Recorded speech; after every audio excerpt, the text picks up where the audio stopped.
네, 다음 단계는 수입과 지출입니다. 돈 단계에서 두 번째 단계예요. 수입과 지출. 저희 반에 그냥 돈만 생긴다면 사실 그 돈은 쓰이지 않거나 아니면 제가 받지 않는다면 사실 의미가 없잖아요. 그런데 수입과 지출 단계에서는 저희가 이제 돈을 받기도 하고 쓰기도 하는 그런 소비 구멍을 만듭니다. 그리고 이 단계에서 중요한 거는 가계부 적기입니다. 일단 수입은 기본임금을 줘요. 기본임금. 기본임금이라는 거는 그냥 학생들이 그냥 학교에 왔을 때 학교에 온다. 그리고 너희가 학생으로서의 역할을 한다. 그 자체로의 가치를 인정해 줬다고 저는 설명했어요. 그래서 너희들은 기본임금이 있고 이게 너희의 주급과 같다.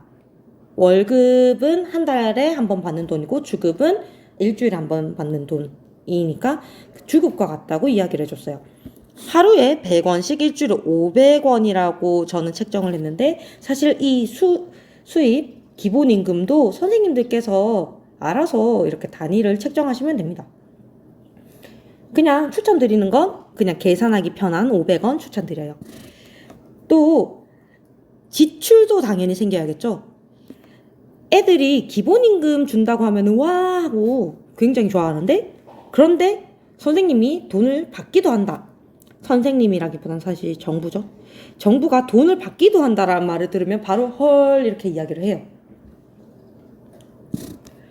그래서 수입이 기본임금 500원이고 하루에 100원씩 500원을 받는다면 지출은 일주일에 저희 반의 경우에는 세금으로 100원, 식비로 50원, 집세로 50원 해서 200원을 걷었습니다. 200원을 걷었는데 이미 반발이 엄청 심해져요. 세금이라고 하면은 왜 저희가 세금을 내요? 라던가 아니면 우리 부모님이 내고 있는데요? 뭐 이렇게 이야기가 나오면 너희 부모님은 우리 반 아니잖아. 이렇게 막 제가 변명을 하고요. 그 다음에 식비 하면은 무슨 식비냐고 갑자기 묻는데 너희 지금 점심 먹는 거 그거 돈 이제 낼 거다 하면은 아이들이 원성이 잦아요. 이제 밥 안 먹는다. 자기는 밥 안 먹고 이 50원 안 내겠다. 뭐 그런 이야기 하고 집세가 뭐냐고 설마 자기 지금 앉은 자리 이거 값이냐고 이야기를 하면 맞다. 이야기를 하고 그러면 자기 이제부터 이 자기 자리 안 앉고 복도에 앉겠다. 그래도 50원 내야 된다. 뭐 이런 아웅다웅을 하다 보면은 결국 아이들이 200원을 내야 된다라는 걸 깨달아요. 그렇게 해서 이렇게 수입과 지출의 기본적인 틀을 마련해 둡니다. 한 가지 팁을 드리자면 기본임금과 세금을 주고 받는 날은 다른 날짜에 주고받으면 좋아요. 왜냐하면은 학생들이 어차피 500 마이너스 200이니까 300원만 돌라고 이야기를 하고 300원만 기본임금 해서 가계부에 기입하려고 많이 하는데 사실은 이 그냥 기본임금 300이라는 뜻과 기본임금 500에서 지출 200이 있다는 거는 확연히 다른 거거든요. 그래서 저는 일단 저희 4학년 학년성에 맞게 그냥 다른 날에 주고받아서 아예 필기 자체를 다른 날에 할 수 있도록 했어요. 기본임금 500, 그 다음 집세, 식비, 세금 같은 것들을 다른 날에 해서 따로 기입하게 했어요. 그리고 여기에서 기본임금뿐만 아니라 여러 가지 수입 방법과 지출 방법이 더 있는데 그것에 대해서 추가적으로 설명드릴게요. 일단 학생들이 자기가 돈이 생기고 돈을 받고 돈을 관리해야 된다는 걸 아는 그 순간부터 뭔가 저희 반 학생들은 이렇게 알콩달콩하게 통장도 스스로 만들고 하더라고요. 그리고 애살 있게 이렇게 꼼꼼하게 잘 적고 있습니다. 첫날이라서 그렇긴 하지만 일단 요 공책에 대해서 설명드리고 싶은데요. 다양한 방법이 많아요. 사실 가계부를 적는 게 6학년 같은 경우에는 사실은 그냥 구글 스프레드시트 같은 걸 이용해서 그냥 QR코드나 휴대폰으로 돈을 주고받는 경우도 보았는데, 일단 기본적으로 학생들이 좀 더 가시적이고 직접 적는 것을 중저학년에는 저는 추천드리고 싶고, 그 방법은 부자공책이라고 해서 이름을 만들었는데, 그냥 제가 이런 학습지를 프린터해서 공책에 붙이도록 했어요. 요 양식 인디에도 있고 저희 카페에도 있으니까 활용 많이 부탁드릴게요. 그 다음에 학생들에게 직업 임금을 주기 위해서 또 이 경제 금융 시스템을 더 잘 굴리게 하기 위해서 이렇게 직업을 만들었습니다. 근데 이 직업은 기준 첫 번째, 금융 시스템에 필요한 직업. 아이들이 선생님한테 돈 달라고, 선생님한테 저금해달라고, 선생님한테 뭐 혜택권 팔라고 이렇게 안 묻도록 금융 시스템을 위해서 존재해야 되고요. 이 금융 시스템에 필요한 직업을 창직하시면 됩니다. 그 다음에 두 번째로는 교실 운영에 필요한 시스템을 이렇게 만드시면 돼요. 저 같은 경우에는 이렇게 국세청장, 이거 돈을 전체적으로 뽑고 관리하는 직업이에요. 그 다음에 은행원은 다음 단계 2단계인 은행에서 설명드릴 건데, 그냥 이렇게 저금하고 그걸 관리하는 사람. 환전원, 이 학년이 어려서 그런지는 잘 모르겠는데 아이들이 돈을 자꾸 큰 돈을 깼다가 작은 돈을 큰 돈으로 바꿨다가 자주 바꾸더라고요. 저희 반이. 그래가지고 환전원이라는 직업도 만들었고요. 우유관리원 아시겠죠? 파트라슈. 우유배달원. 그 다음에 학생들이 가계부를 꼼꼼하게 적는지 제가 확인하고 싶어서 재무설계자라는 직업을 만들었고, 그 다음에 선생님한테 뭔가 이렇게 서류 같은 거 전달해 주거나 선생님 서류를 다른 반에 보내거나 하는 택배원. 그 다음에 반에 그 학급 문고를 관리하는 사서. 그 다음에 저희 반 그 개인 청소를 하고도 좀 더 더러운 부분 또는 학교에 공통된 청소 구역 같은 거를 청소하는 청소원. 이걸 일단 저는 기본으로 만들었고요. 여기 공무원 설명 안 들었네요. 공무원 필수죠. 공무원은 어떤 직업이냐면 학생들에게 기본 임금을 주고 세금을 걷는 직업입니다. 저는 학년이 어려서 6명이나 뽑았어요. 한 모둠에 한 명씩 해서 무조건 이렇게 공무원은 6명이다 해서 이렇게 했는데, 직업에 대해서 좀 조언을 드리자면 저는 1인 1직업이 되도록 짰어요. 안녕하세요. 네, 저는 1인 1직업을 보통 하는데요. 왜냐하면은 일단 학생들이 모두가 직업에 참여하는 경험이 중요하고요. 그 다음에 이게 초반부터 직업이 있고 없고의 차이에 따라서 학생들의 빈부격차가 좀 커지기 때문에 최대한 빈부격차를 줄이기 위해서 1인 1직업을 기본적으로 다 주긴 했습니다. 그런데 어떤 아이의 경우, 저 작년에 있었던 어떤 아이의 경우 자기는 정말 돈에 관심이 없고 또 마찬가지로 직업에 관심이 없어서 자발적인 백수를 원하는 아이가 있긴 있었어요. 그런 아이에게는 그러면은 그래도 우리 반에 너가 한 구성원이니까 구성원의 역할을 하긴 해야 되는데 그게 돈으로 보상하지 않아도 괜찮은지 물었고, 학생은 괜찮다고 대답해서 그냥 1인 1직업은 아니지만 계속 직업적 활동을 하긴 했습니다. 이렇게 직업을 주고 그 직업을 한 소감을 제가 계속 적게 했습니다. 직업을 뽑는 과정은 이렇게 이력서를 먼저 뽑았어요. 이력서를 먼저 적고 이름, 그 다음에 직업 분야, 각오, 경력. 경력은 학생들이 이제 한 번 직업이 영원한 직업이 아니거든요. 프로젝트 기간 동안에 어떤 기간을 정해두고, 계약 기간을 정해두고 계속 바꿀 수 있기 때문에 학생들이 이전에 했던 직업이 그 경력이 되는 거겠죠? 그런 경력까지 적게 했습니다. 임금을 일주일에 50보석 해서 기간까지 명시해서 이렇게 적어 두었고요. 공개 채용을 했습니다. 저는. 그런데 이 이력서 방법도 학생들이 뽑는 방법도 되게 많아요. 예를 들면 이런 방법도 있어요. 그냥 뭐 직업관리청 뭐 이런 걸 만들어 가지고 여기에 소속된 학생들이 이력서를 보고 학생들 면접을 보고 채용하는 경우 뭐 이런 것도 있고, 저 같은 경우에는 그냥 단순하게 아침 시간에 내가 필요한 직업을 이렇게 분류해서 두고 학생들이 자기 이력서를 이렇게 붙이면 돼요. 보면은 이 과자 판매원의 경우에 한 명만 필요한 직업인데 아이들 입장에서 이게 흥미로운 직업이다 보니 5명이 이렇게 지원한 사례도 있습니다. 이런 거는 정당하게 투표를 통해서 선정을 했고, 동투표가 나온 경우 투표 결과가 똑같은 경우에는 심층 면접까지 했습니다.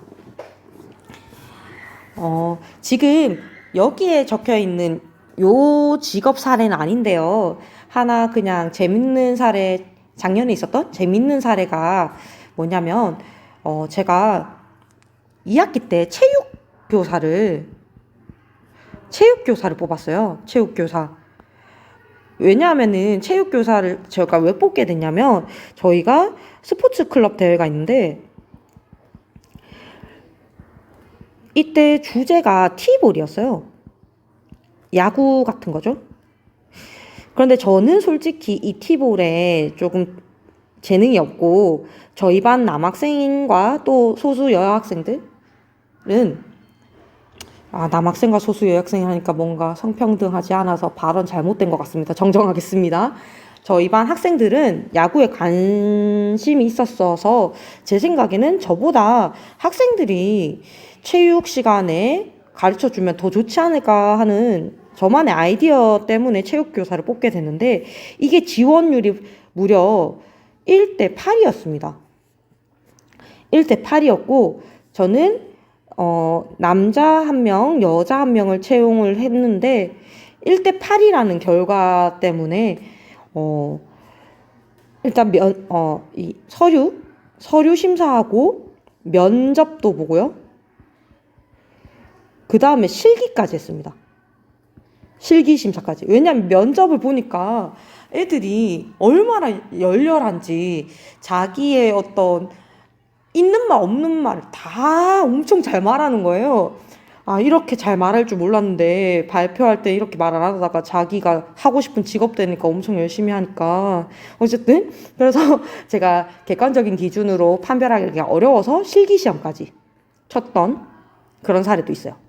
뭐 그냥 여러 가지 사례가 진짜 많이 일어납니다. 그 사례들을 누누이 말씀드리는 것 같은데 선생님께서 직접 경험해 보시면 더 재밌을 거예요. 보시면 이렇게 하면은 아이들이 돈에 대해서 이렇게 행복해하는 아이도 있고 벌써 지친 아이들도 생겨요. 뭔 소리야. 그런데 이 아이들의 표정이 어떻게 또 변화하는지 앞으로 또 계속 보여드릴 테니까요. 계속 요거 관심 가져주시고요. 그 다음에 지금 저희 반 학생은 4학년이라서 그런지 잘 모르겠지만 작은 단위로 돈을 많이 가지는 걸 되게 좋아하더라고요. 지금 이만큼 큰 돈도 아닌데 이거 10원이거든요. 10, 20, 30, 40, 50, 60, 70, 80, 90, 100. 겨우 100보석 벌어놓고 이거 일주일 정도 돈이네요. 100보석 가지고 이렇게 10보석을 바꿔가지고 행복해하는 모습 볼 수 있었습니다. 네, 보시면 금융놀이를 해서 이제 여러 가지 우리의 단위에 대한 설명도 아이들이 일기에 자연스럽게 적었고요. 그 다음에 기본수당이라는 말과 직업, 환전원 이런 경제적 용어를 알 수 있었습니다. 이 직업에서 환전원이 되고 싶었던 아이가 직접 돼서 기분 좋은 것, 그 다음에 이런 직업적 활동으로 앞으로 열심히 돈을 모으고 싶다는 이런 다짐을 볼 수 있었어요. 네, 선생님. 그리고 세 번째로는 방금은 저희가 수입 방법에 대해서 알려드렸고, 이번에는 지출 구멍, 소비 구멍이 어디 있을 수 있는지 두 가지 제안을 하려고 합니다. 첫 번째는 혜택권이에요. 그리고 두 번째는 교실 속 가게입니다. 이 교실 가게 아직은 학생들이 창업해서 학생들의 가게가 아니고요. 교실 매점처럼 정부에서 운영하는 교실 가게라고 생각해 주셔야 됩니다. 요 두 가지로 소비 구멍을 만들어 보았는데요. 마찬가지로 이 단계가 되면은 이런 직업을 창직해도 되고요. 그 다음에 뭐 다양하게 아이디어 같은 것들은 학생들과 함께 협의하면 됩니다. 먼저 두 가지 사례 중에서 더 간단한 사례인 교실 가게에 대해서 설명드릴게요. 이 그냥 말 그대로 과자나 문구류나 이런 것들을 교실에 마련하면 돼요. 돈 주고 사 먹을 수 있다고 마련하면 되고, 이것에 대한 구입은 저는 교실 운영비나 동아리비나 뭐 예를 들면은 다른 뭐 학급에 마련된 돈으로 저는 구입을 했습니다. 그래서 학생들이 원하는 과자들도 있지만 사실 단가가 싼 뻥튀기 이런 것도 넣게 되는 거죠. 그런데 이런 단가 싼 뻥튀기지만 학생들 굉장히 좋아한다는 점, 어쨌든 그냥 교실에 과자 가게 있다, 아니면은 문구점 있다, 그 자체로 아이들이 얼마나 큰 행복을 느끼는지 몰라요. 그리고 저희는 가게를 만들 때 규칙도 만들었어요. 왜냐하면은 저는 이제 조금 깐깐한 스타일이라서 학생들이 교실에서 과자를 너무 남용하지 않았으면 좋겠는 거예요. 그래서 일주일에 한 번만 여는 걸로 했습니다. 사실 이런 거는 그냥 선생님과 학생들이 그냥 합의만 하면 됩니다. 다른 선생님 같은 경우에는 그냥 자유롭게 놔둔 경우도 있고요. 그리고 어떤 선생님은 이 가게 여는 거는 정말 좀 그렇다, 과자 가게는 좀 그렇다 해서 문방구만 여는 경우도 있어요. 어쨌든 저는 일주일에 한 번, 그리고 점심 먹고 난 뒤, 그러니까 약간 학교 때 먹게 되겠죠. 학교 시간에 먹게 되는 그때 팔았어요. 그 다음에 과자를 학생들이, 돈 많은 아이들이 싹쓸이 하지 않도록 최고 2개만, 그리고 또 과자 하루에 너무 많이 먹으면 좋은 건 아니니까 2개만 먹을 수 있도록 하였고, 그 다음에 과자 가격은 오르기도 하고 떨어지기도 한다. 뭐 떨어지는 건 당연히 인기 없는 과자죠. 인기 없는 과자는 세일에 들어간다는 거고요. 오르는 거는 인기가 많아서 다시 재입고됐을 때는 과자 가격을 올렸습니다. 이런 방법으로 저는 교실에서 과자 가게를 운영했고요. 그 다음 이거는 혜택권 만드는 방법인데요. 혜택권은 일단 그 교실 쿠폰입니다. 쿠폰이니까 그 교실에서 어떤 것들을 허용할 수 있는지, 그리고 그걸 얼마에 팔 수 있는지 학급 회의를 통해서 이렇게 아이디어를 선정해서 이렇게 만들었고요. 제가 연수를 직접 한 날에 선생님께서 이 부분에 대해서 많이 문의를 주셨는데요. 이건 저희 반 사례예요. 저는 개인 쿠폰과 단체 쿠폰 두 종류를 만들었습니다. 개인 쿠폰은 학생들이 자기 개인 혼자 살 수 있어요. 혼자 살 수 있는 수준이고, 단체 쿠폰은 말 그대로 제가 단체로 뭔가 보상을 주는 그런 쿠폰이라서 가격 차이가 어마어마합니다. 예를 들어서 이 밥 1등 쿠폰이 500이면 단체 쿠폰은 뭐 이렇게 2천, 3천 이런 단위인 거죠. 혼자서 못 사는 단위. 이렇게 해서 단체 쿠폰을 만들었고, 그때 질문 주셨던 것 중에 하나가 뭐냐면은, 일단 첫 번째, 단체 쿠폰을 남용하면 어떠냐. 남용.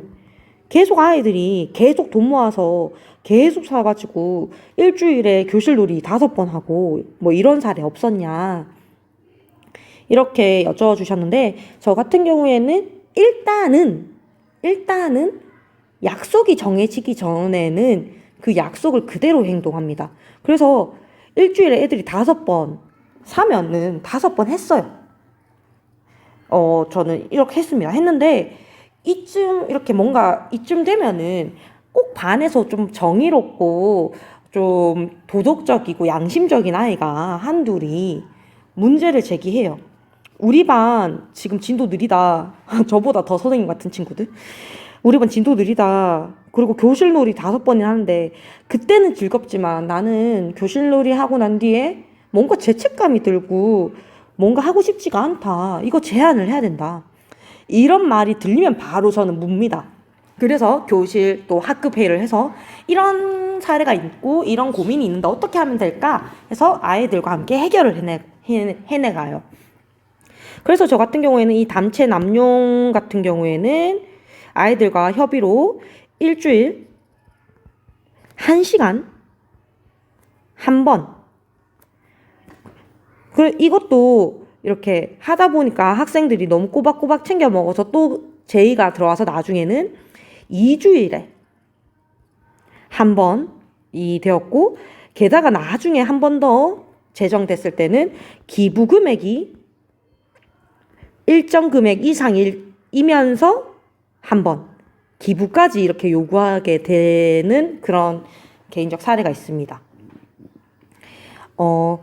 가격을 정할 때 사실 선생님의 약간 마음을 반영할 수는 있어요. 예를 들면 휴대폰 사용 10분 같은 경우, 아니면 일기 패스 같은 거, 이런 거 저는 원치 않기 때문에 사실 가격이 좀 높긴 높습니다. 그런데 세금 면제 쿠폰이라던가 아니면은 이자 2배 쿠폰, 이런 것들은 뭔가 아이들이 전략 카드로서 지금 금융교실에 이용하면서 좀 전략적인 방법으로서 쓸 수 있는 거기 때문에 좀 상대적으로 가격을 낮게 책정하긴 했어요. 그런데 이런 가격도 선생님이 단독적으로 정하시는 것보다는 역시나 학생과 함께 좀 조율하셔야 이 쿠폰의 의미가 좀 더 살겠죠? 네. 계속 말씀드리는데 일기거리가 이렇게 계속 금융교실로 됩니다. 그런데 불안한 아이들, 누가 훔쳐갈까가 불안하다. 근데 쌓여가니까 또 자랑스럽기도 한데 이게 친구가 돈을 탐내서 사이가 멀어질까 봐 걱정된다. 요런 뭔가 걱정거리라던가 문제거리가 있으면 무조건 학급 회의를 합니다. 걱정과 문제. 이 금융교실에서 가장 매력적인 부분이라고 저는 생각해요. 이런 학생들의 문제를 함께 해결해 나가는 거. 그래서 사실 이 프로젝트를 하시면은 솔직히 시간 많이 잡아먹어요. 솔직히 시간 많이 잡아먹고, 그 다음에 가끔은 이런 문제들을 그냥 선생님이 단독적으로 처리하고 싶은 마음이 들 때도 있어요. 하지만 이 경제와 민주주의는 함께 간다고, 경제교육을 하면서 이 경제에서 일어난 여러 가지 사건들을 민주적 절차에 의해서 해결해 나가고 더 성숙된 금융사회로 발전되는 모습을 학생들이 직접 겪어 나가는 게 저는 굉장히 매력적이다라고 느꼈고, 학급 회의를 그래서 엄청 많이 했어요. 뭐 돈 관리가 어렵다, 뭐 이런 거 있으면은 어떻게 하면 돈 관리를 쉽게 할 수 있을까? 그리고 잃어버린 돈은 어떻게 할까? 누가 돈을 절도하면 어떨까? 이런 것에 대해서 학생들과 토론, 토의 계속하는 거죠. 그 다음에 뭐 건의사항으로 저는 뭐 지금 시스템이 너무 복잡하다. 저희 반이 4학년이니까요. 너무 복잡하다라는 의견이 있어서 시스템을 학생들과 함께 이렇게 요일별로 하는 활동이 다르도록 일정하게 월요일에는 기본임금, 화요일에는 저금, 수요일에는 직업임금 받는 날, 목요일에는 혜택권이나 가계를 소비할 수 있는 날, 금요일에는 식비, 세금, 집세 내는 날, 뭐 요런 식으로 이렇게 나눠서 반영을 했습니다. 이런 모습이 되게 멋져요. 아이들의 생각으로 더 업그레이드 할 수 있는 거, 이런 거.